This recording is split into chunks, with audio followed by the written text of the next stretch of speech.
I want to dedicate this lecture tonight to my Queen of the Nile, Jacqueline Van Sertima.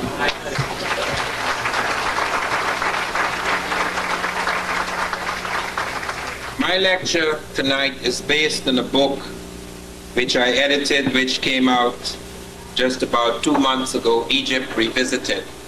It's more than a revisitation of Egypt, the land, because Egypt, the land, is now controlled by non-Egyptians.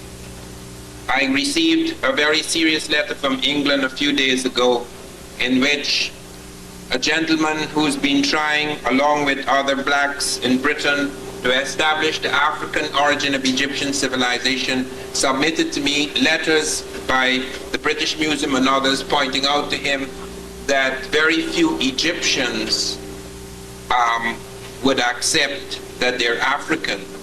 And I had to point out to him, but those Egyptians are not Africans at all. It's very important to understand that here in America, the American president is not a Native American. He's not indigenous to America. He's not an Aboriginal or original American. Likewise, in Egypt, we are dealing with people who invaded Egypt around 638 AD, and very few of them have anything whatsoever to do with the Pyramid Age, with the remarkable achievements of the early Egyptians. We have to make a very clear distinction between the modern Egyptian and the ancient Egyptian. That does not mean that Egypt does not contain native Egyptians. When Sadat was here a few years ago, Sadat said on CBS, "I am a black man, and I'm the first true pharaoh in 2,000 years. Of course, it was struck off the air, but he repeated it in other places like to Jesse Jackson. Now, the battle is being waged fiercely, very fiercely, even though letters were sent to me about 2 years ago inviting me to join the UNESCO International Commission for Rewriting the History of the World.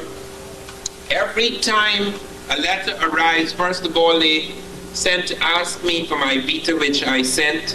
Then they sent to ask me what journal, what issues, what areas, what dates, what periods I would be interested in, which I laboriously told them in great detail what areas I would be interested in. Then another letter comes half a year later from another person, another section, asking me what I would like to do. It goes on and on like that. There is profound resistance in the world to this. It is a very serious matter. And it has become a very serious matter now in the United States because there is a movement on in many parts of this country to infuse African and African American materials into the curriculum. Thus it is that more and more I'm being invited to speak to all white audiences who come there politely and hope that they will have a chance to contradict or to jeer, and then find that they have nothing much they can say that could contradict the evidence before them. It is amazing how little is known about the discoveries that have been made over the last 15 to 20 years. The big debate about this question arose in 1974 when for the first time Sheikh Anta Diop of Senegal and Théophile Obenga of the Congo came to the UNESCO to give their version of the story. This is the first time a world body, a world historical body, a world body set on historical reconstruction actually invited Africans to say something about their own history. It was a very important meeting. And in fact, with the death of Diop, we had mourned so deeply his passing, but we found a few months ago in September that his good friend and colleague Théophile Obenga visited the United States. And he had an opportunity to meet him in Washington, but just before he came, he submitted to me a huge book of about 800 pages in French dealing with the philosophy of the early pharaohs. This is a stunning book, and in this volume you have a translation in English, in beautiful English, by two remarkable women, Elizabeth Clemens and Irene D'Almeida, which tries to capture the essence of the work on the philosophy of the pharaohs.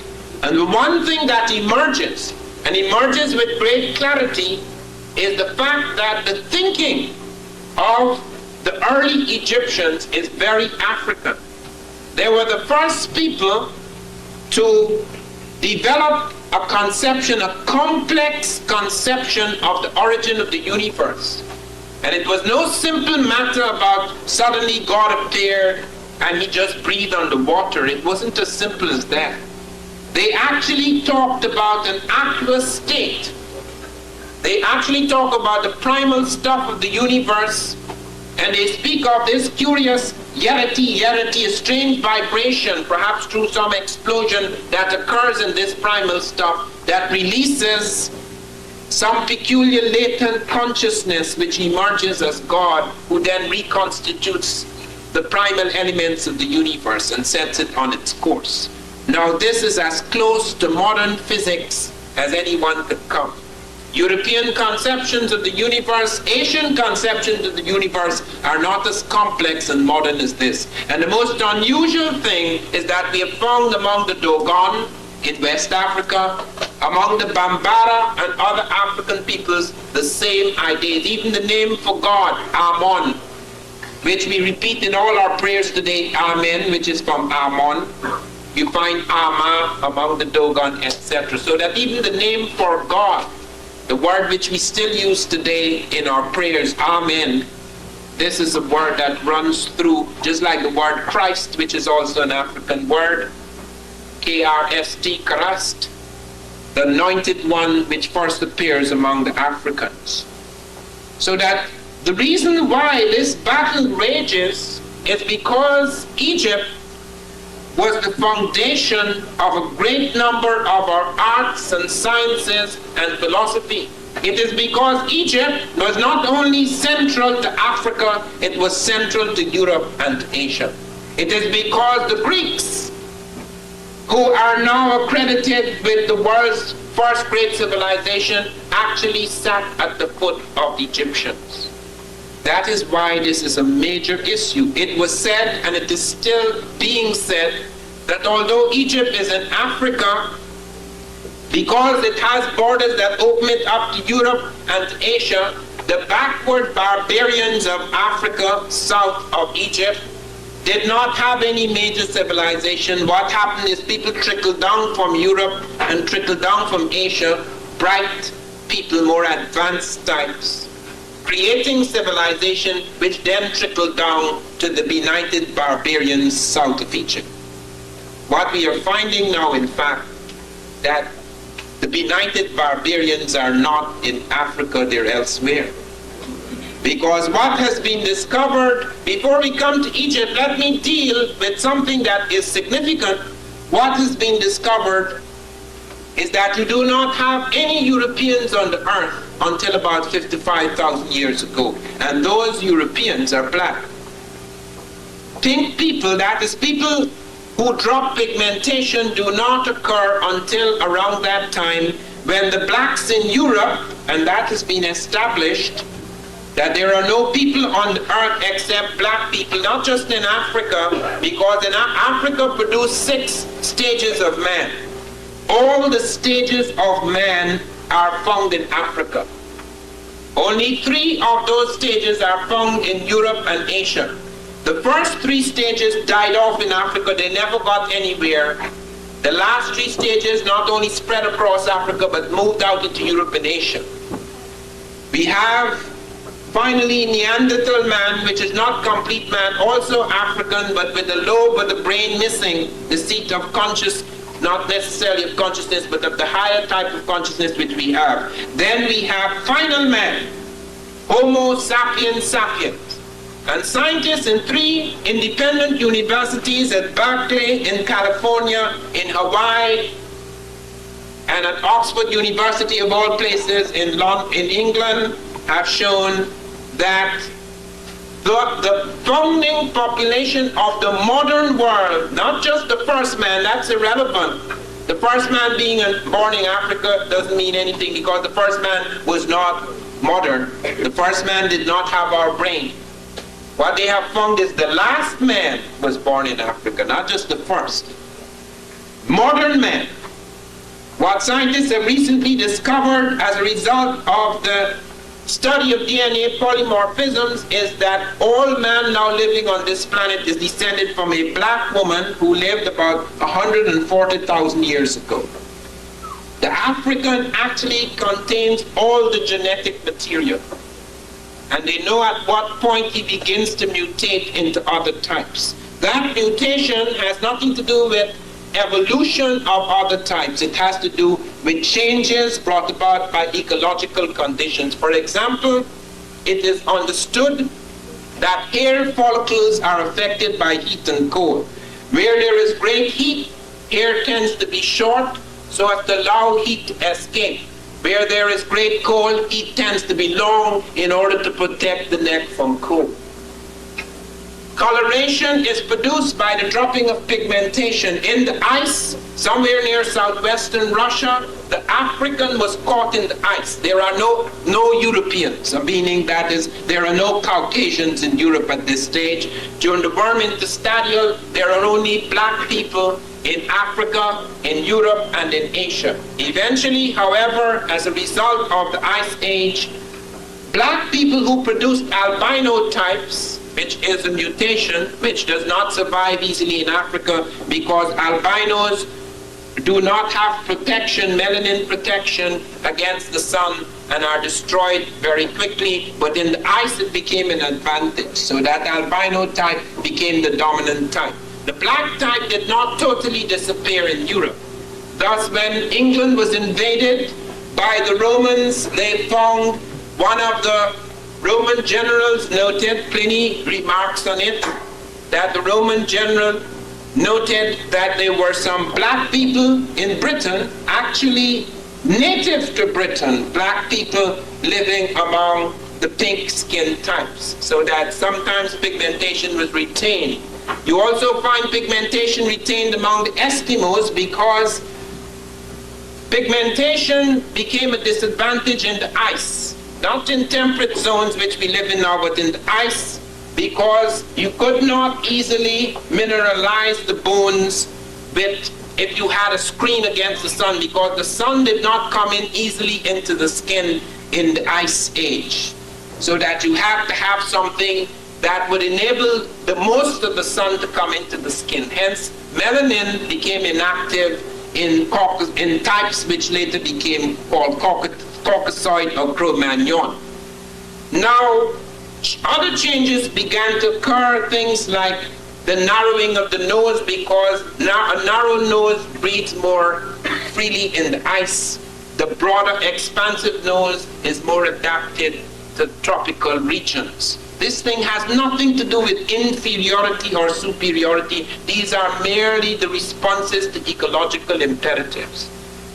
What has happened, however, over the centuries, particularly the slave trade, has placed certain values, certain properties on certain people with dark skin and light skin. These are the later myths of man.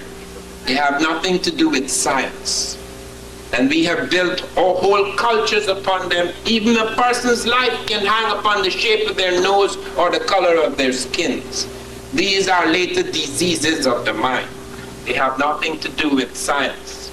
But the Egyptian thing was very serious because after the slave trade, it was assumed that black people were basically inferior.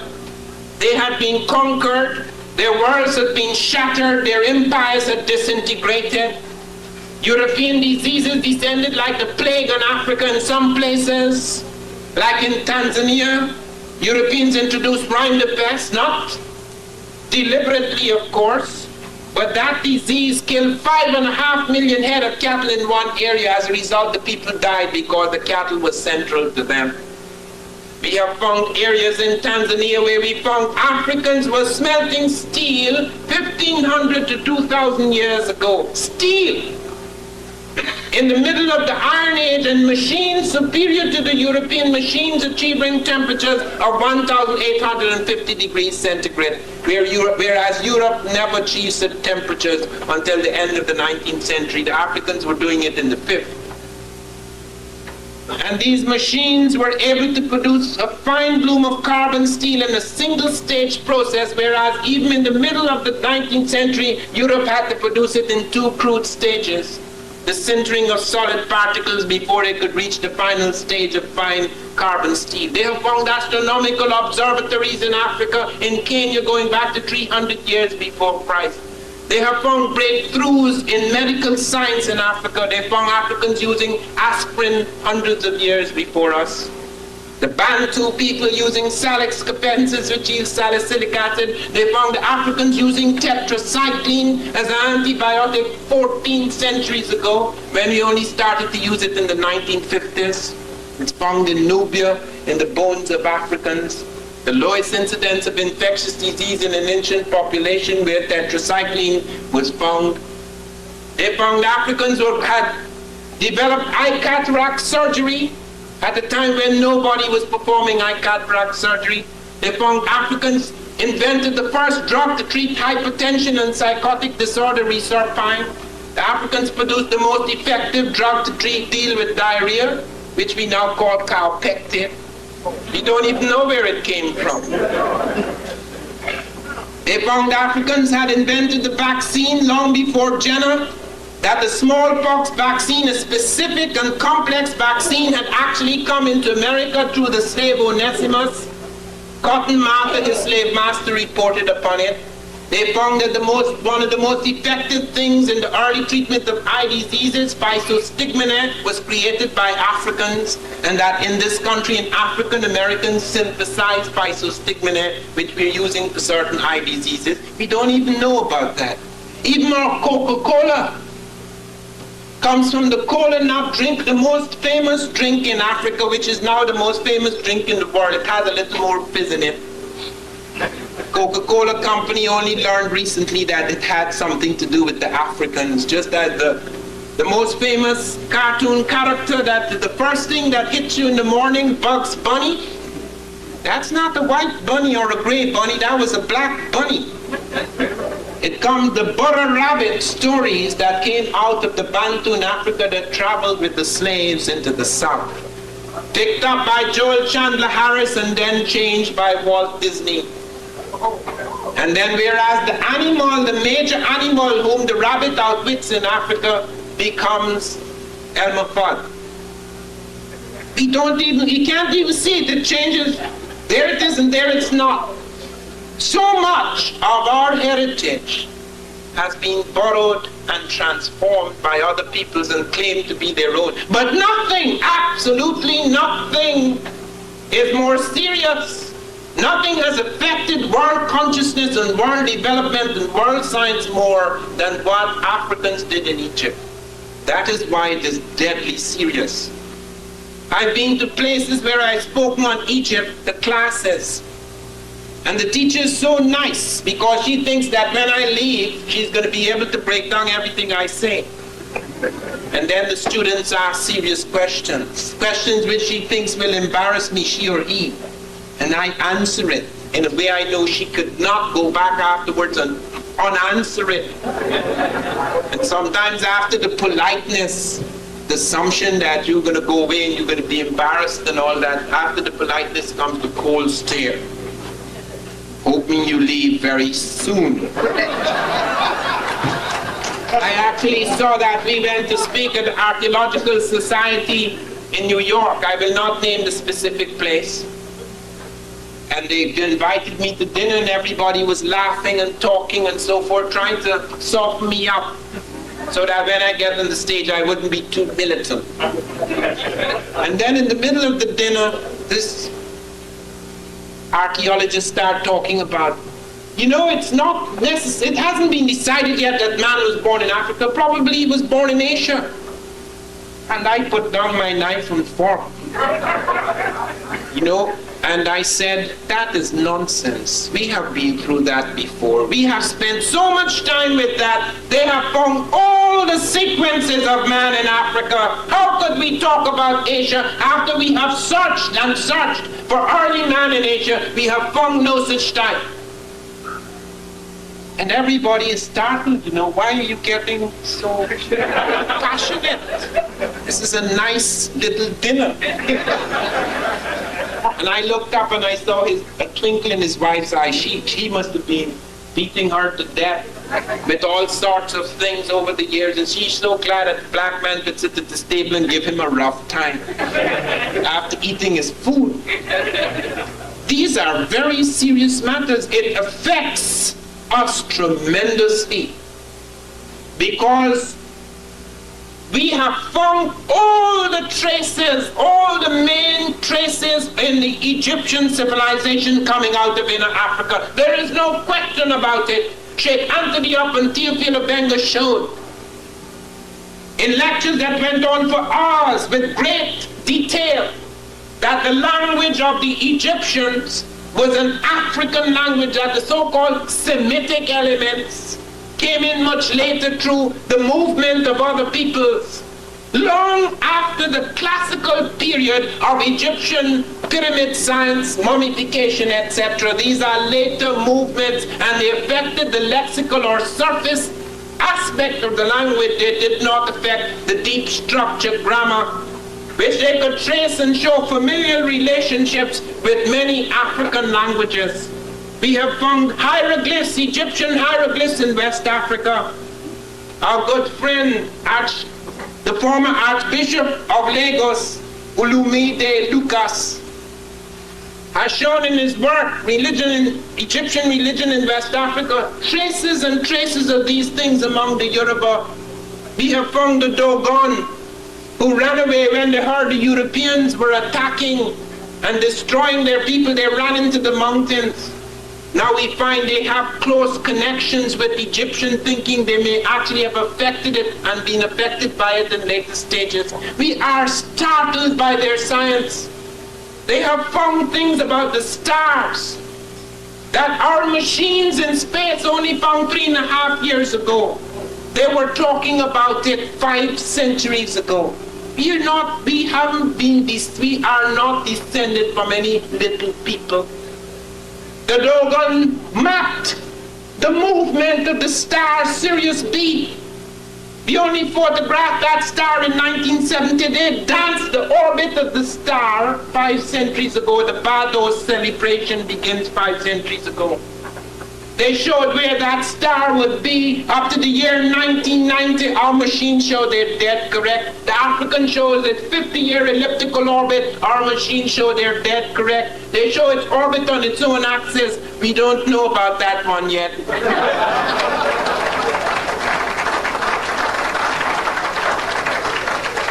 They pointed an object flashing and darkening, contracting and expanding within the region of Sirius B. Do you know when we found that? 3.5 years ago.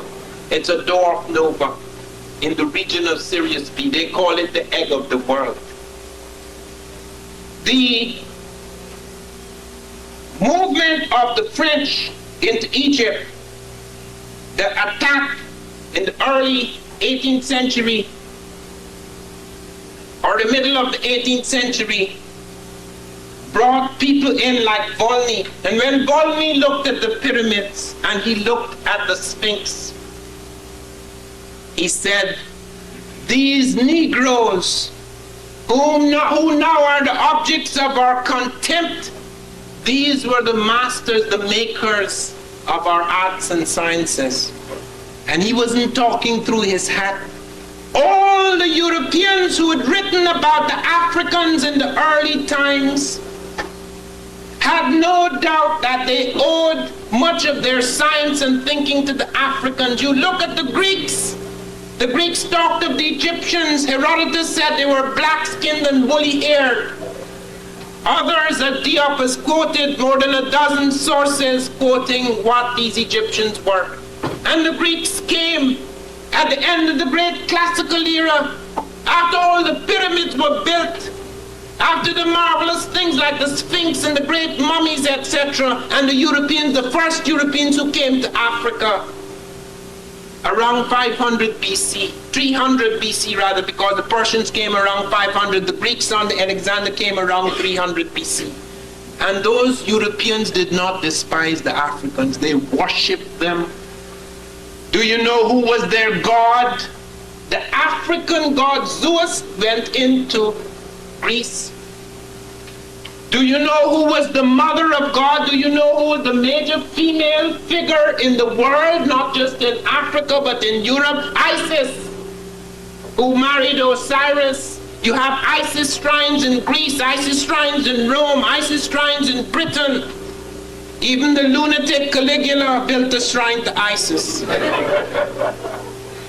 And do you know who was worshipped as the mother and child for hundreds of years before Michelangelo appeared in the scene and started drawing his family as Jesus? Isis and Horus, the mother and child. That's the beginning of the Black Madonna and Child in Europe. And it was to run right across Europe. And the Europeans worshipped blackness because the Egyptians had made black the divine color. Do you know who the Greeks made the goddess of wisdom, Minerva, a black woman? Whom did they make the goddess of chastity, Artemis, a black woman? Who was the enchantress in the Odyssey? Circe, a black woman with African features. You could see it on the early Grecian vases. Who was Andromeda, who married Perseus, the Greek hero? You could see on vases, although she has European features, she's painted black because black was thought to be the color of beauty. And look at their other Medea, who helped Jason win the Golden Fleece, is represented as a black woman. And whom did they make a god? The first man to be made into a true god by both Africans and Europeans, a black man named Imhotep, father of medicine. The Greeks made no claims that were later made by other Europeans. As Martin Bernal points out, it was not until 1830 that there was a deliberate, sustained intellectual attempt to deny the black contribution to ancient Egypt because it made Europeans feel ashamed. So there was a sustained attempt, which is sustained up to this day, to try and deny the African his contribution to the major civilization in the world. They've even argued that Mesopotamian civilization or Sumerian civilization precedes the Egyptian. It is not true. The earliest thing we have found in Mesopotamia is about 2600 BC, whereas the earliest dynasty in Egypt, conservative estimate, is 3100 BC, and we have found in 1962 the American team under Bruce Williams and Keith Seal discovered an African pharaoh, an African pharaonic dynasty preceding the Egyptian, before the first Egyptian dynasty. And there at Tarseti, at a place called Kustal on the edge of the Sudan, they found that 12 black pharaohs reigned even before the first Egyptian pharaoh. And that all the major elements that were to be the foundation of pharaonic civilization in Egypt had been planted by the blacks. They found the palace facades that will later appear in Egypt there among the blacks. The palace erects there already among the blacks. The falcon god Horus, the sun, the Christ figure, already there among the blacks. 200 years before the first Egyptian dynasty. And if there was Horus, they had to be Osiris, the god figure, the male aspect of God, as Isis was the female aspect of God. And the Africans did not call God he. How can God be a he? He's a he and a she. He must represent the two aspects. And there they found all the animal symbols that were later to appear in Egypt. And there they found the crown sitting on the pharaoh, with an unmistakable shape, the crown that sat on the heads of the southern pharaohs that was later to sit beside the crown of the north when the Africans moved up into Egypt. And there above all, they found the hieroglyphs, the beginning of a writing system created by the blacks. As I have pointed out, when I was in England, I was taught that Africans were preliterate. I was told that they was missing something. They just had oral tradition, they just talked. and you recorded their talk, and that's all they had. They never wrote. I did not know that the English were preliterate. The English have no script, you know. The English do not have a writing system. We have English songs. English doesn't have a writing system. This is Roman. There are very few Europeans who have writing system. The Spanish do not have a writing system. Roman. The Germans do not have a writing system. Roman. The English do not have a writing system. Roman. How many writing systems are there in Europe? There is the Cyrillic alphabet in Russia. There is the Greek script. There is the Roman script. There is the Phoenician script, which is partly affected by the Egyptian. There is the Celtic script, which is partly affected by the African, according to the book of Balimote, is part African and part European. Does Africa have no scripts? There is the Mande script found at Udmurtetek 3,500 years before Christ. Thousands of inscriptions in Mande. There is the hieroglyphic script created at Kustal before it goes up into Egypt. No script on earth has as old books as we have found in African hieroglyphs. No people on earth have as complex early philosophy as the Africans, as you will see translated from the Egyptian texts. The book of the coming forth by night and day, and other pyramid texts, etc., which deals with the origins of the universe in very complex terms. No people have an earlier literature in medicine. No people have an earlier literature in mathematics. And in spite of the massive destruction of Africa and the massive destruction of documents, they survive in their fragmented state as proof and witness that they had it. And then there's the Meroitic script, which Theophilo Benga is now trying to break at UNESCO. And then there's the Akan script, or the drum script and a written script. And there's the Faka script, the only script that traveled to America with Africans. It is found used by the Saramaka in the jungles of Suriname. And then there are other scripts, the Himyaritic script, and even the Arabic script was invented in its first stages by Abul Aswan, an African. It appears in the diaries of Ibn Khalikan. Page 663.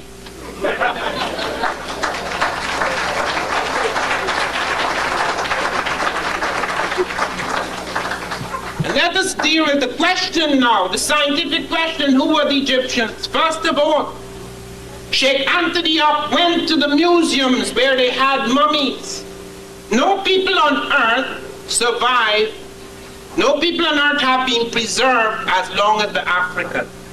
There is no European mummy, no European body that is more than 150 to 200 years. The Russians have recently caught up on mummification. The Russians have preserved Stalin. I think they have preserved Lenin too, I'm not sure. But they've preserved most of their recent leaders. When my prime minister died, president, etc., Burnham died, we sent him to Russia because we knew the Russians had learned the mummification system from the Egyptians. Unfortunately, our machine, our refrigeration unit broke down before he got to Russia, so the Russians had to burn him or send him back home. I can't remember which. I haven't seen him since. But we have the most well-preserved bodies on earth. I will show you when we come to the slides a black woman, an African princess in Egypt who died 4,000 years ago. You can still see her hair. You can still see her skin. You can still see her teeth. There is no such thing anywhere on earth. Nowhere in Europe can you find anyone preserved more than 150 to 200 years. So you can test the skin as Diop did. He took square inches of skin from the mummies in the Museum of Man and he put it in his lab. Sheikh Antioch was an extraordinary man. He went out to Paris and he worked in the most advanced nuclear lab in Europe under Frederick Julio Curie, who was the son-in-law of the couple who invented or discovered radium. He built the first radiocarbon lab in Africa. He told me when we were in London, he said, Van, I actually saw the mummy of Ramesses II. Very black as I am. And Sheikh Anta Diop was royally black. And he said, when he came back from the experiments in Paris, he was so gray. They pumped him with far more gamma rays than was necessary. Even then, he said it was still possible to get the melanin content in the skin. And when he asked them permission to do it, they said no, it would destroy the mummy. 1 square inch. And yet all these scientists fooling around with the mummy. Then Sheikh Anta Diop brought up a very serious question. He wrote me and said, do you know we have found something in the body of Ramesses II that supports your theory that Africans were in America before Columbus?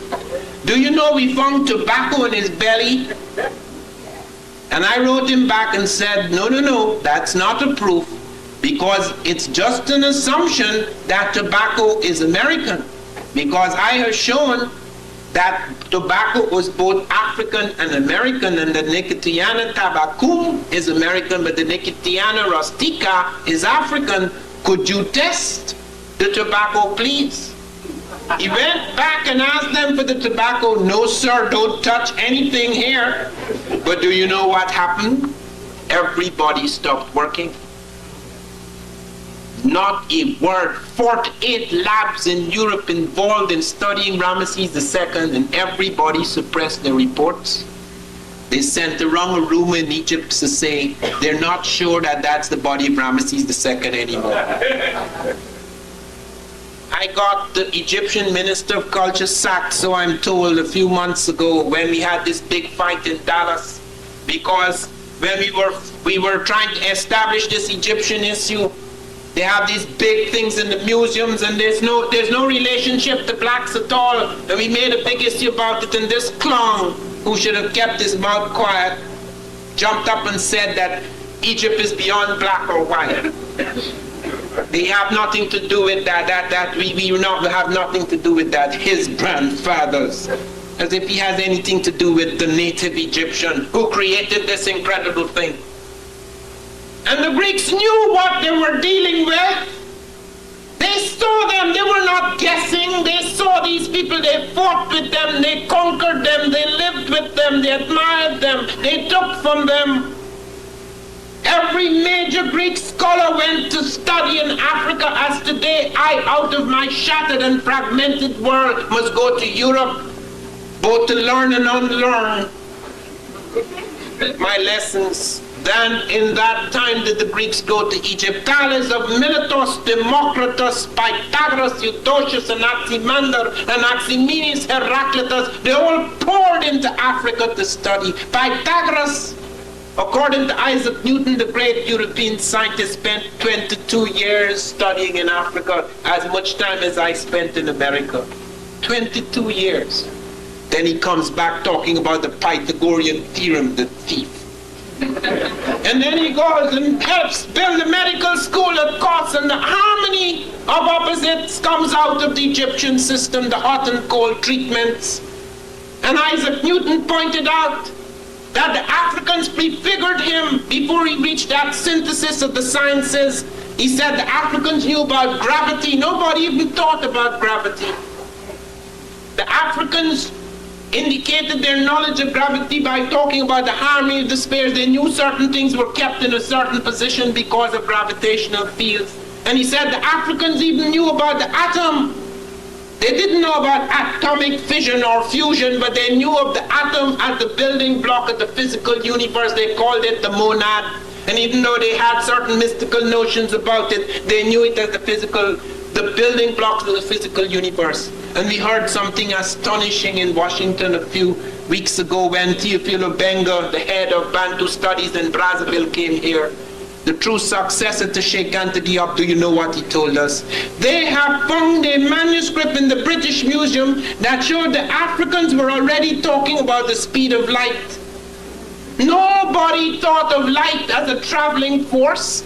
They saw it both as waves as well as particles. Do you know that is recent in our science? to see light both as photons, particles, as well as waves. They were talking of light as waves and particles. And they talked about the speed of light traveling millions of meters per second. Do you know what that means? And Dr. Finch in this book deals with some of the cases, the medical cases that appear in the Edwin Smith Papyrus. Now the Egyptians wrote many medical texts. 10 of them survived because there's been massive destruction. Bishop Theodosius, that religious bigot, burnt down the Library of Alexandria, taking centuries of African scholarship into the ashes, but we still have survival of medical documents and mathematical documents. The two most famous of the medical documents are the Ebers Papyrus and the Edwin Smith Papyrus. And the Edwin Smith Papyrus only translates in the 18th dynasty, as Egyptian surgeon translates cases dealing strictly with the head and neck, which means he leaves the rest out. But that is enough to tell us that our African ancestors were doing incredible things. Finch looks at these cases as a doctor and points out that they had found the locus of the brain through which auditory information is processed. That's 20th century stuff. They were doing that thousands of years ago. He said that they were aware of certain things, cortical centers, that they actually diagnose things that could only be diagnosed today with X-rays. Where were they getting that knowledge from? It's actually written down in the Edwin Smith Papyrus. A whole range of things like that. Many of the things we take for granted today as the moral edicts and laws, etc., you could see it down when you read Karanga's study of math. You could see how the Africans already written down these things. And here today we live in the shadow of the world, making apologies for ourselves, when we have given so much to the rest of the world. I would have given so much if 20, 30 years ago I knew about this. I lived in such anguish in my 20s, so ashamed of having African blood, as so many of us have had to grow up. Making apologies for being in a world that we did not belong, a world controlled by others.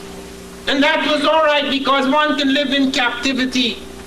That doesn't matter so much, but to know that one's mind is imprisoned. To know that even when you allow people freedom, the oppression of the mind is so great, their ignorance of themselves and of what they have done and what they belong to, their connections are so shattered that they feel like non-people. That is why we go back to this history, because it makes us whole again.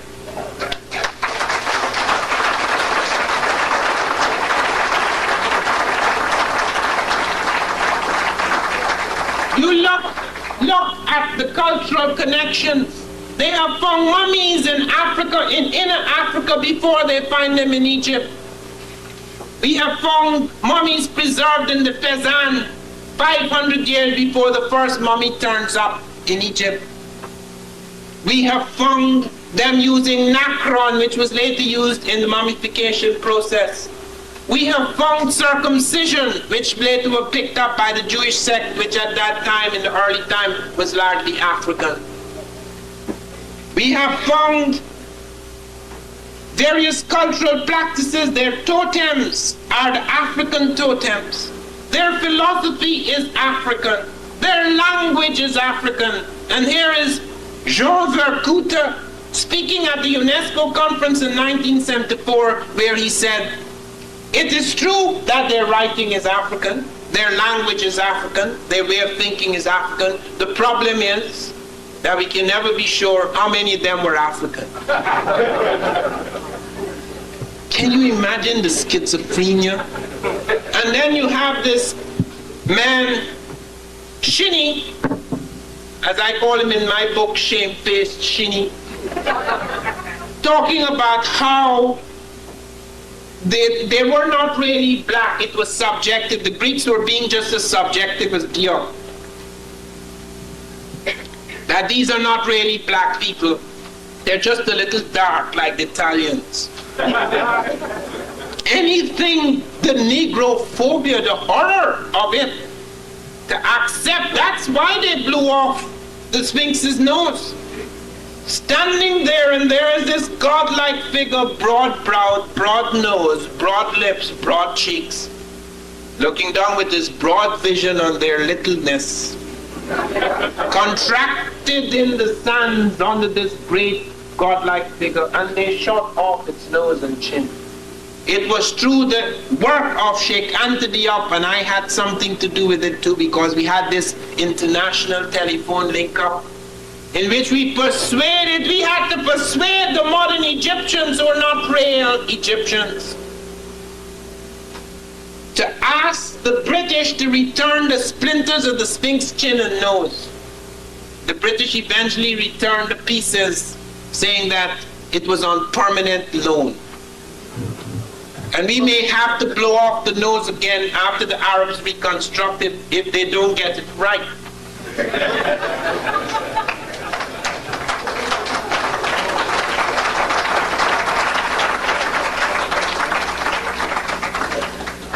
People said that these are a red race.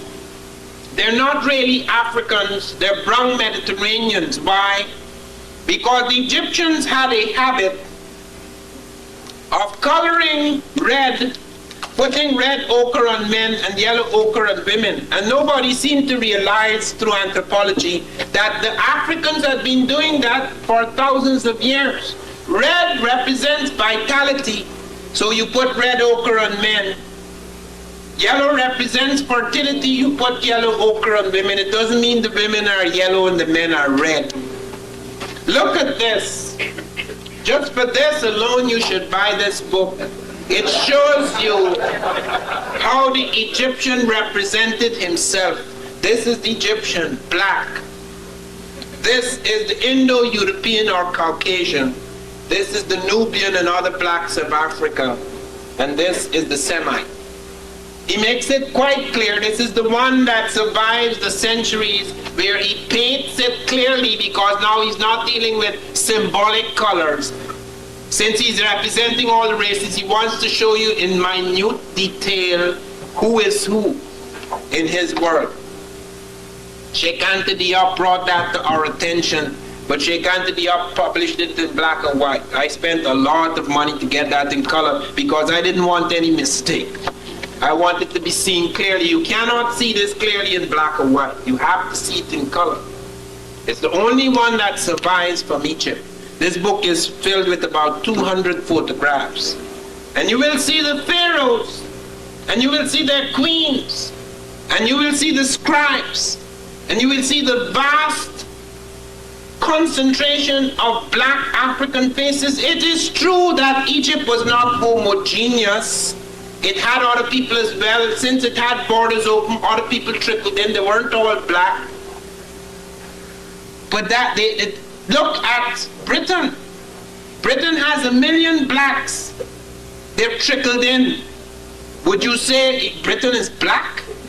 If the major figures, the dominant figures are black, the major population is black, because a few people trickle in, that's a black population. It's a black civilization. There are more blacks in Britain than in my country. But does that make Britain black? They're going to pick the odd little figure here and there because the king sometimes married outside. A king is supposed to bring as many people into his harem as possible, not only necessarily in his own nation. Sometimes if he has quarrels and fights with other people, or he wants to make alliances, you bring other people into the harem. So the odd figure may appear. And then it even becomes more so during the later dynasties when there are invasions. Egypt was invaded by many people. It was invaded by the Hyksos around 1660 BC, and for 150 years there are no black pharaohs until the blacks threw the Hyksos out of the place. And then came the Persians under Cambyses around 500 and 20 BC, ravaging all before them, laying flat the capital of the blacks, smashing noses and breaking up statues and temples. And then came the Greeks, who respected the African, even though they conquered him. Those were the major great Europeans who began to take African geometry, African medicine, African calendar. Who do you think created the day for us? You hear about Greeks and Romans. The Greeks and Romans turned it around, but where did they initially get it? The Mesopotamians and the Greeks. They did not measure the day as 365 and a quarter days. They did not know it was so accurate. They had 364 and 365 day years until the Egyptians, with their precise astronomy, established that the year was actually 365 and a quarter days. But the Africans introduced the leap year. We no longer have a leap year, by the way. We call it a leap year. It's just a leap day. Every 4 years we adjust our time by putting an extra day in February, whereas the Egyptians adjusted it by adding a whole year every 1,460 years to make it more correct. They were then left with 365 days. Do you know, they took out 5 days of the year, which we still celebrate. We don't even know where that comes from. Why does everybody get wild in the last 5 days of the year? The Egyptians did that. It starts with December the 25th, which Africans call the day of Horus. Horus is the Christ. An African word, KRST, Christ. We don't even know that. We think the Europeans introduced Christmas. All that was taken from the earlier world. But the Africans, having days for the gods, festival days for the gods, were left with 360 days, which they cut into 12 days of exactly 30 days each. So they had regular months. Because later Europeans took that and changed it around and took the days, the quarter into February, and took the 5 into the rest of the year, we now have no longer regular months. We have 28-day months, 29-day months, 30-day months, and 31-day months. We need a rhyme in order to remember which is which. Geometry was developed by Africans along the Nile. They took the geometry. Herophilus is credited with pulse-taking shit. Dr. Finch shows in this study of the Edwin Smith papyrus that pulse-taking was detailed by the Egyptians. It was not caught up by the Europeans until 1,000 years later. Yet they're the father of this and the father of that, and the father of this and the father of that. It is only within this century that first comes the political revolution, which is not finished. But now comes the other revolution, more significant and permanent, the cultural or spiritual revolution.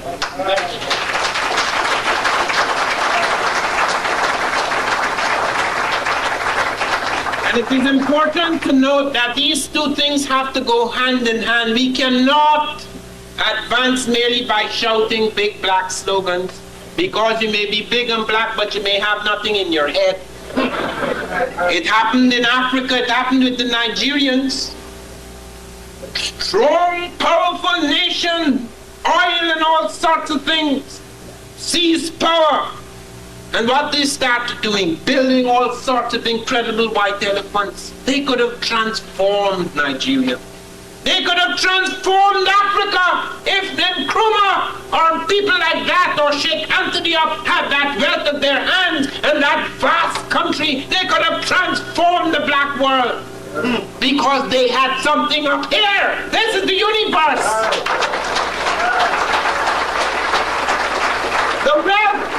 The wealth of a nation is not enough. You can only transform the world if you have something in your head. It's not enough to have power. It's an extraordinary things are happening in the world today. Everything is being turned upside down very quickly. But those things had seeds in an earlier time. It is just that it's finding focus in a man that enables us to see this revolution occurring, we have to find such types of men in our own world. Okay, it doesn't stop there, because something revolutionary is beginning. We are finding things in Africa every other month that is startling. It was reported by the Dr. Finch, they found a cobbled road in the Congo 50,000 years. We don't even know what to do with that. They found a mine, mind you, in Zimbabwe, I think it was. They found a mine that is 43,000 years old.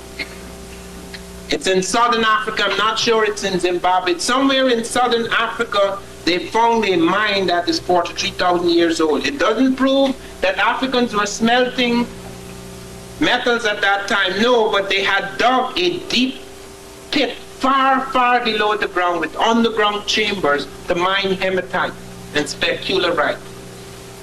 We have found things that startle us. The Russians informed me that they had found perfectly ground spherical crystal lenses in ancient Egypt, indicating that our people had already got lenses. That may explain how the Dogon were able to make certain observations in the sky.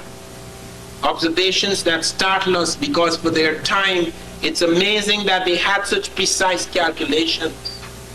The Egyptian thing makes us aware of so many things. When you look at the great dynasties, you look at the breakthroughs, the advances that were made in that time. You look at the pyramid, for example.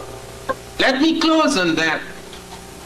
The Japanese tried to build a pyramid in 1978.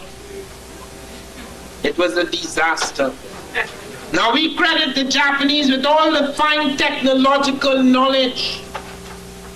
But do you know what happened to the Japanese? The Japanese said that we first are going to try to break the stone up in the quarries using bronze, the bronze tools that Egyptians had in that time. Sheikh Antioch had told them clearly that these Africans were not using copper and bronze tools when they were building the Great Pyramid, because you cannot cut granite with those tools, and that they had actually found an iron hoe.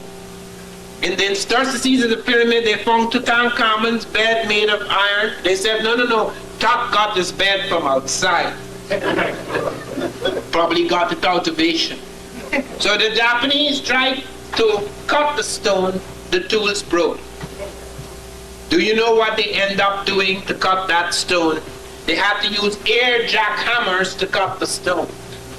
Then after they used 20th century air jackhammers to cut the stone, they put it on the barges to bring it down the Nile. When they put it in the mud, first of all, the barges capsized. They assumed that the Africans just put this thing, and they were not picking up 50-ton stones like Africans, you know. The Japanese were picking up 3-ton stones. But when they put it on the barges capsized. They had to use modern steamboats. Then they brought it down the Nile, and then they started to put it on the mud. It sank in the mud. They dragged it, it sank in the sand. Eventually they got it up in the desert. Then come heave-ho like in Hollywood. Can't work. Would not work. They could not put those stones in alignment. The stones got cracked. The stones shattered. The stones were messed up. When we go to the African pyramid and we go on the base of the pyramid, we found the casing stones are absolutely perfect. The Japanese tried to cheat. In the morning when they thought nobody was looking, they brought in their helicopters. They took the finest 20th century cranes. You know they couldn't do it. They could not put those stones in proper alignment. Do you know what we have discovered? That the Africans put those stones in an alignment that is 1/1000th of an inch of mathematical perfection. The only people in the 20th century who achieved that alignment are not stonemasons, opticians, and jewelers, dealing with fine gems. They were bringing the skill of the optician and the jeweler to deal with massive acres of stone, when these guys whom we consider to have the finest technological abilities could not do it.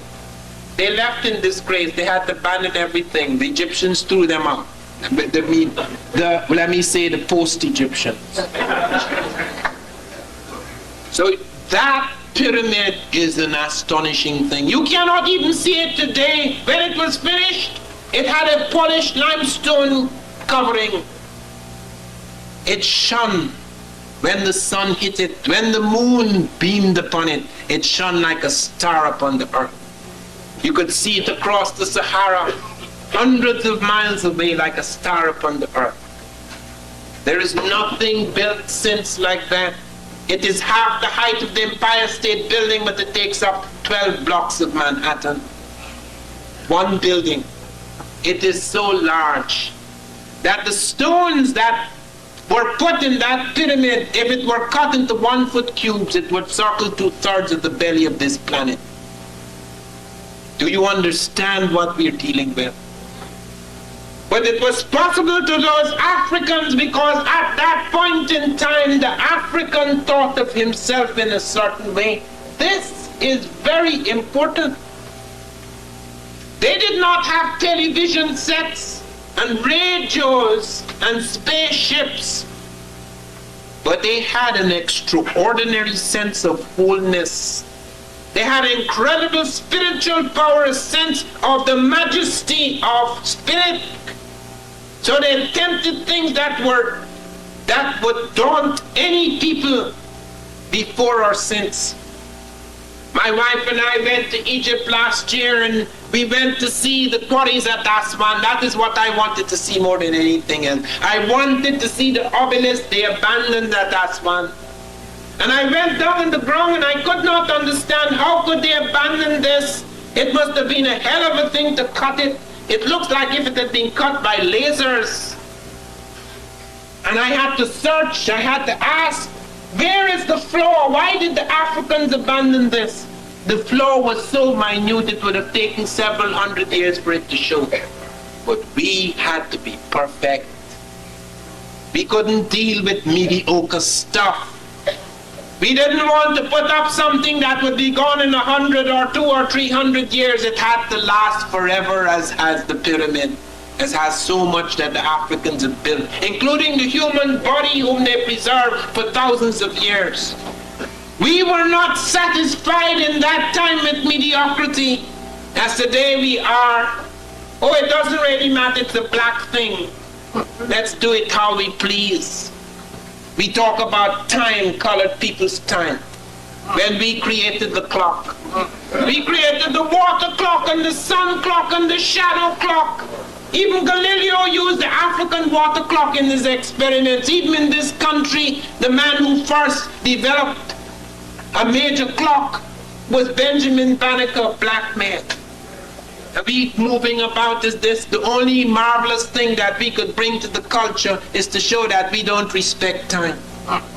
Then time is the very center of discipline. It is the very center in the restructuring of man. Now we can't go back thousands of years to this civilization, but consciousness does not have time. Time is a fiction. Time is arbitrary. Time is made by us. What we can go back to in consciousness is an awareness, a consciousness. This universe, consciousness, does not have limits in time. What happened 10,000 years ago or 10 minutes ago occupies the same space in consciousness. We are the universe. And therefore it is possible, drawing upon this heritage, drawing upon the power, the electricity, the dynamism that springs from these discoveries, we can get a sense of ourselves, which takes us out of this mediocrity, out of this sense of being enslaved, out of this sense of being inferior. We can reconstruct ourselves. We can remake our world because of this feeling. we can remake man, we can remake our children, we can remake the world in which we live. Because drawing upon history, drawing upon the past, we recreate the quality of the present and thereby project ourselves into a totally different future. Thank you very much.